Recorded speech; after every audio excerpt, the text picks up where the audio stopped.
नमस्कार खुलुमबाई এই চেনেলৰ মাধ্যমত মই গোটেই দেশবাসী তথা অসমবাসী বিটিচিবাসীক ইংৰাজী নতুন বছৰৰ মই শুভেচ্ছা জ্ঞাপন কৰিছোঁ আৰু মই আশা কৰোঁ ভগৱানৰ তাত প্ৰাৰ্থনা কৰোঁ এই নতুন বছৰ 2024ত ধৰ্ম জাতি নিৰ্বিশেষে আমি যাতে সুখ শান্তিৰে বসবাস কৰিব পাৰোঁ আৰু আমি দেশক যাতে আগুৱাই লৈ যাব পাৰোঁ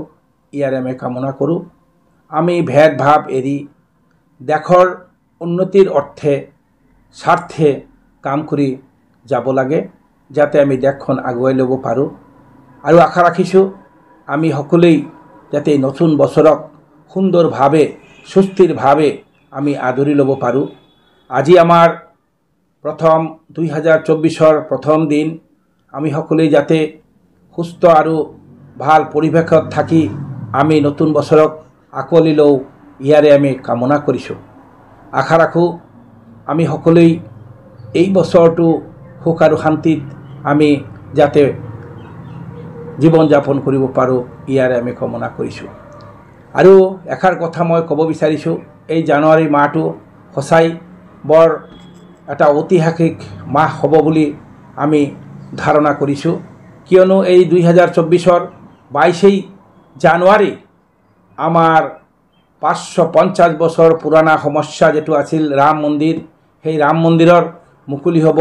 22 জানুৱাৰীত আমি গোটেই দেশবাসী যাতে উলহ মালৱাৰে আমি তাত যাই সকলোৱে পূজা পৰ্ব কৰিব পাৰোঁ ইয়াৰে আমি কামনা কৰিছোঁ এই 22 তাৰিখৰ যেটো ঐতিহাসিক राम मंदिर आमी मुकली কৰিবলৈ গৈ আছো দেশবাসী এয়া আমাৰ এটা গৰ্বৰ কথা আমি 500 বছৰীয়া যি সমস্যা আছিল সেই সমস্যা আমাৰ চৰকাৰে আজি বিশ্ব হিন্দু পৰিষদৰ জৰিয়তে আমাৰ সংঘৰ জৰিয়তে আমি এই কাৰ্যক্ৰম কৰিবলৈ সক্ষম হৈছো আৰু দেশবাসীক আমি সকলোকে আদৰিছো আৰু অনুৰোধ কৰিছো যাতে এই ৰাম মন্দিৰ উদযাপন ৰাম মন্দিৰ প্ৰথম পূজাটোত আমি সকলেই যোগদান কৰোঁ ইয়াৰে আমি কামনা কৰিছোঁ সঁচাই আমি আনন্দিত হৈছোঁ যে দীৰ্ঘদিনীয়া ভাৰতবৰ্ষৰ যেটো আমাৰ সমস্যা আছিল ৰাম মন্দিৰ সেই নাম মন্দিৰ আজি আমি পুনৰ বনাবলৈ পাই আমি নথৌ আনন্দিত হৈছোঁ আৰু এই 22 তাৰিখটো ভাৰতবৰ্ষত এটা ঐতিহাসিক দিন বুলি পৰিচিত হৈ থাকিব আৰু যিবিলাক কোৰ সেৱকসকলে এই কোৰ সেৱক হৈ এই ৰাম মন্দিৰ বাবৰি মছজিদক ধ্বংস কৰি পুনৰ নাম মন্দিৰ নিৰ্মাণ কৰিবলৈ সক্ষম হৈছিল তেওঁলোকে নিজৰ জীৱনৰ আশাও ত্যাগ কৰি এই মন্দিৰ নিৰ্মাণ কৰিবলৈ সক্ষম হ'ল তেওঁলোকৰ আৰু তেওঁলোকৰ পৰিয়ালবৰ্গক সকলো দেশবাসীক আমি অশেষ ধন্যবাদ জ্ঞাপন কৰিছোঁ মই আশা ৰাখোঁ 22 ফেব্ৰুৱাৰীত সকলো দেশবাসী মিলি এই ৰাম মন্দিৰ প্ৰথম পূজাত আমি যাতে একেলগত মিলি আমি যাতে ৰাম মন্দিৰৰ উপস্থিত হ'ব পাৰোঁ ইয়াৰে আমি কামনা কৰিছোঁ সঁচাকৈ আমি আনন্দিত যে দীৰ্ঘদিনীয়া সমস্যা সমাধান কৰিবলৈ গৈছে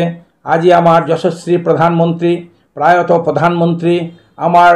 আদবানীজীৰ যি প্ৰচেষ্টাত আজি এই মন্দিৰ মুকলি কৰিবলৈ সক্ষম হ'ল মন্দিৰ বনাবলৈ সক্ষম হ'ল সেইকাৰণে আমি আমাৰ যশস্বী প্ৰধানমন্ত্ৰী নৰেন্দ্ৰ মোদী ডাঙৰীয়াক আমি ধন্যবাদ জ্ঞাপন কৰিছোঁ